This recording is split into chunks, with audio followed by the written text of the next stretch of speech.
Hello guys, welcome back to the channel. Today we're going to be doing just a full-on guide on how to replace the thermal paste on your Bitaxe. This one isn't going to be necessarily edited, it's just going to be going through the whole thing, no cuts really at all.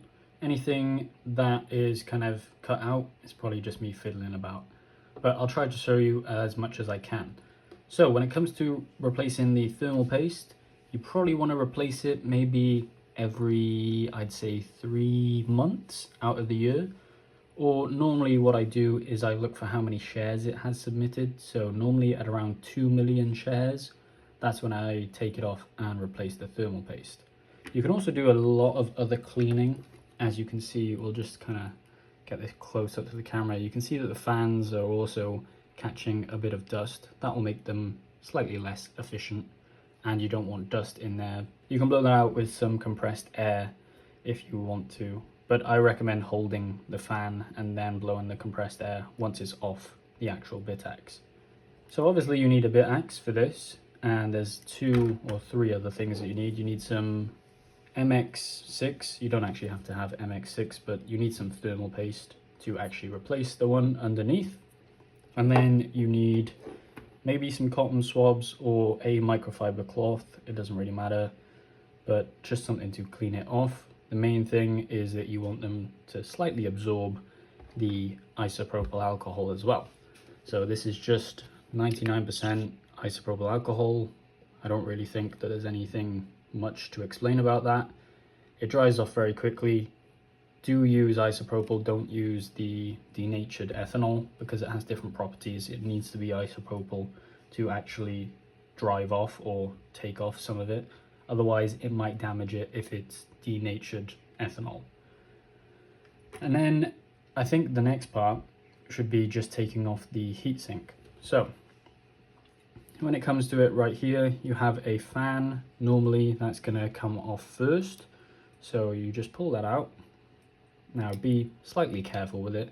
It does take a little bit of force, and just be careful not to bend any of the pins in there. So now you have the fan taken off, or at least unplugged. There are kind of some debate, maybe you should take the fan off first. It depends on how big the heatsink is really, but if you want to, you can take the fan off with the heatsink and then clean out underneath the fan. I might show you that in the video because we have a screwdriver here, so I can show you that right now. All you want to do is to take off the fan, but first I would take off the heatsink and then take off the fan because it's going to be a lot easier and you don't want the downwards pressure onto the actual Bitaxe board. That's what we need to do. We need to take off the heatsink first, which is going to be just these spring pins that you see here and here.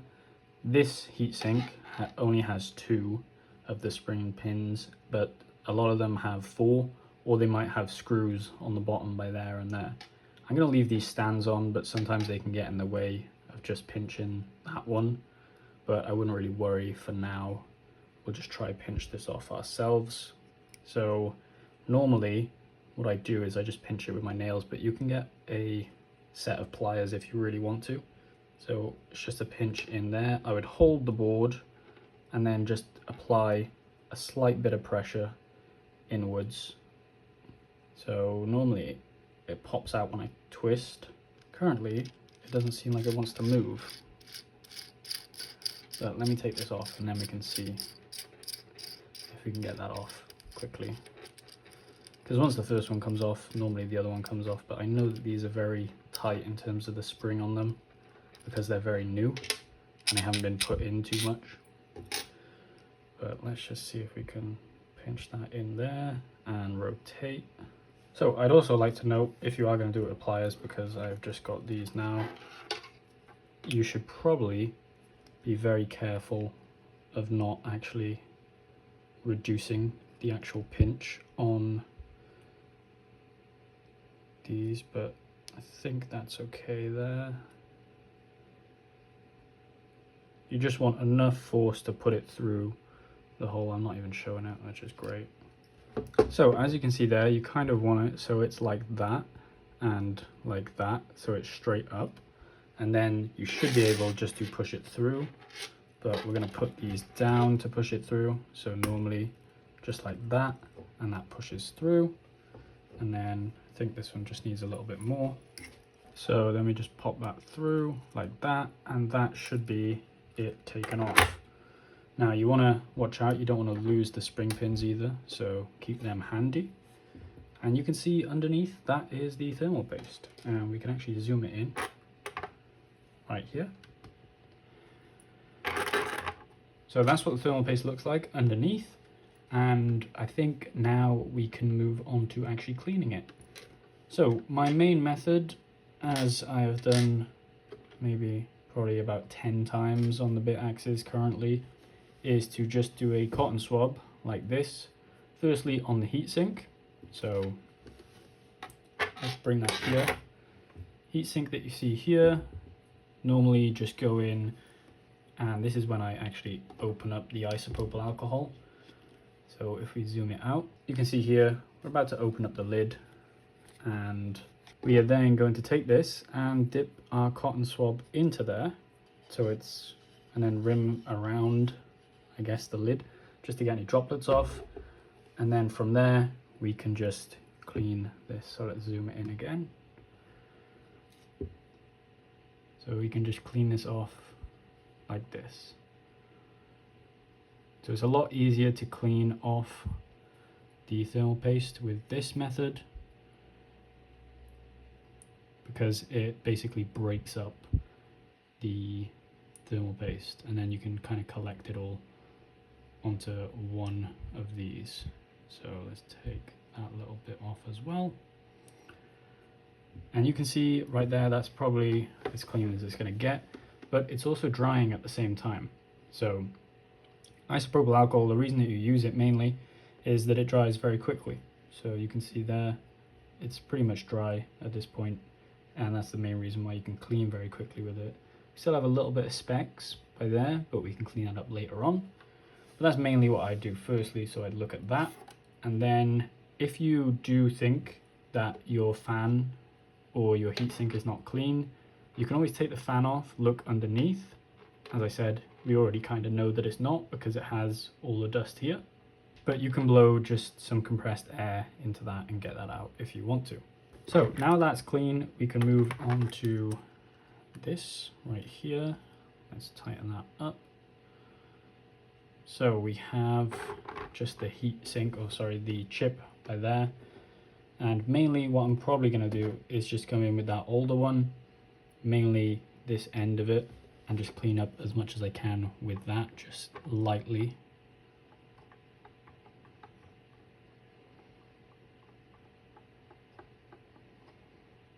So just moving it around, polishing some of it off, and getting it off right there.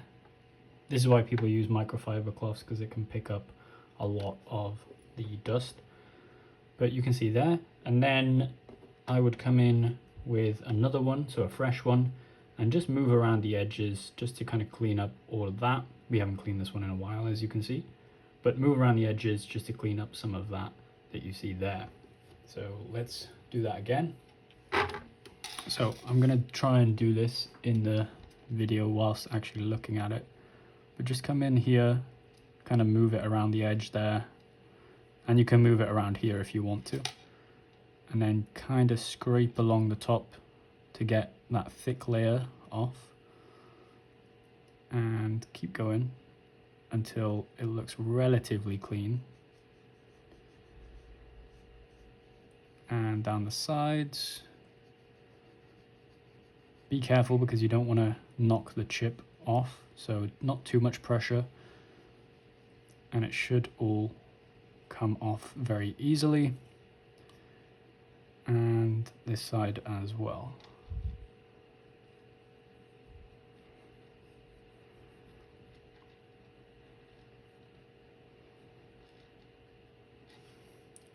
And then we're going to use the other fresh side that we see here and dip that in as well. And then again, just kind of move it across there. Try to get as much as you can out of there and under here. and then across the side.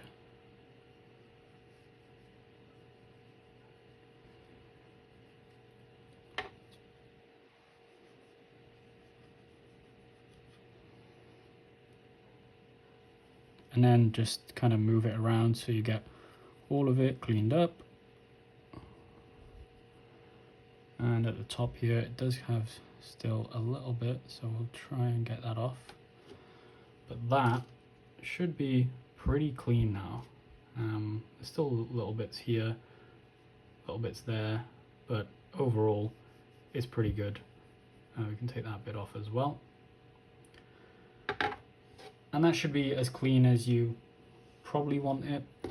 I mean, you could do a full clean, spend a couple more minutes looking at that and trying to get all that thermal paste off around the edge, but I think it's good for now.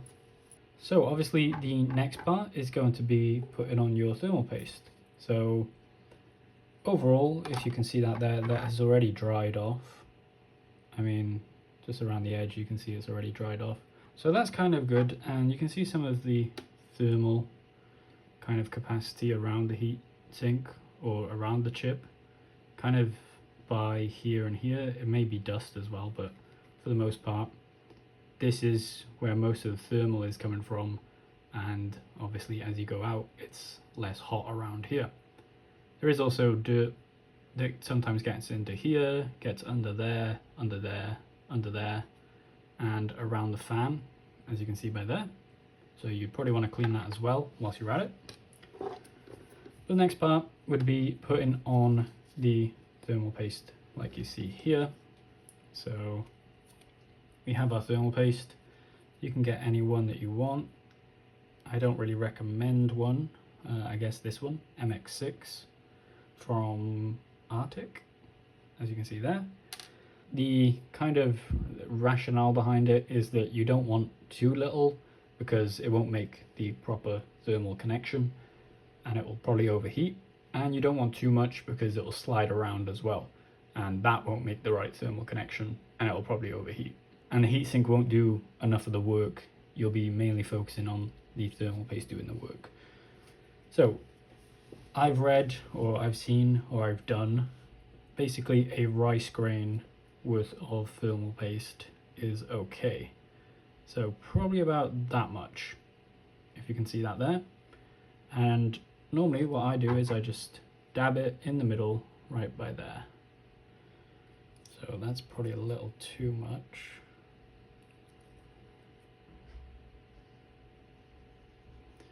So we're putting it just a little dab around there. So as you can see there, it's kind of like in a pyramid format, I guess, but that's probably about as much as you need. Maybe that's a little bit too much, but you want it in the center because it's going to squish outwards.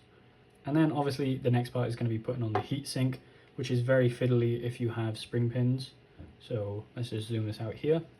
And we'll do the spring pins now. So you have your spring pins from earlier, just make sure that they pop through and still have a lip on them because you might have damaged them from the pliers a little bit, but you can see that they still have them.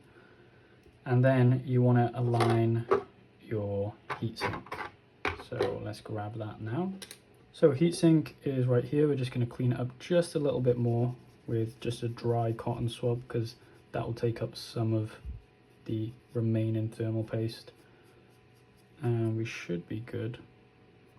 There is a little bit on the side, but you can see how much came off there. Not really that much, but there's still some residual that's left over. And then the next part, firstly I would recommend putting the spring pins through the actual heatsink first, so just clicking them through. And with this one it's a bit fiddly because stuff is in the way, as you can see then it just popped out, but we can push that through there. So like so, and turn it that way. So that's one, and then that's the other one there. So now all you want to do is just simply click one into place. I would go with the hardest one first, which is going to be this one. So click that into place, but also try to align at the same time. You don't really want much of the thermal paste moving. So as you can see, we've got one of them in at the back there, and the next one is about to go in. So now both of them are in. It is slightly out of line, so we can just move it a little bit. And that should be good there. Just make sure that they are both pressing on the back, and that should be it. So remember, this is only how I do it. This is just a guide to show you how I would do it. And then the last step is to plug the fan back in, switch it on, and see if the temperatures have gotten a little bit lower than previously.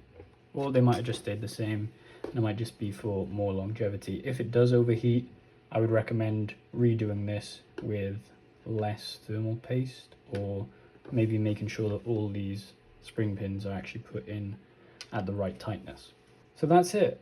As I said, there are many different ways to do it, and a lot of people use microfiber cloths, they use different thermal pastes, but this is just a guide to show you how I would do it. And if you have any problems, please let me know in the comments below. Make sure you like the video and subscribe for more content like this.